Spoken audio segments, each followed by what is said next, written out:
তিনি বাক প্রতিবন্ধীদের মুখে হাত রেখে পবিত্র কোরআন তেলাওয়াত করলেন আর সাথে সাথে এসে কথা বলতে শুরু করলো। যিনি শুনতে পান না তার কানের কাছে হাত রেখে কোরআন তেলাওয়াত করলেন, মুহূর্তেই তিনি শুনতে পাওয়া শুরু করলো। শারীরিকভাবে অসুস্থ ব্যক্তির মাথায় হাত রেখে কোরআন তেলাওয়াত করলেন আর তিনি ধীরে ধীরে সুস্থ হয়ে উঠলেন।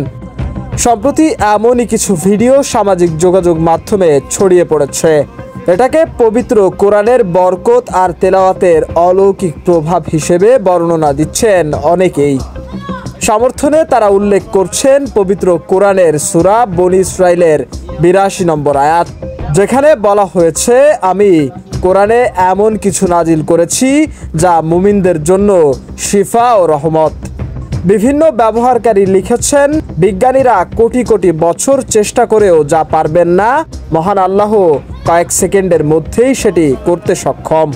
খোঁজ নিয়ে জানা গেছে ভিডিওতে যিনি তেলাওয়াত করছেন তার নাম মাওলা আলী কুর্দিস্তানি। তিনি ইরাকের কুর্দিস্তানের এরবিল এলাকার একজন সুপরিচিত আলেম।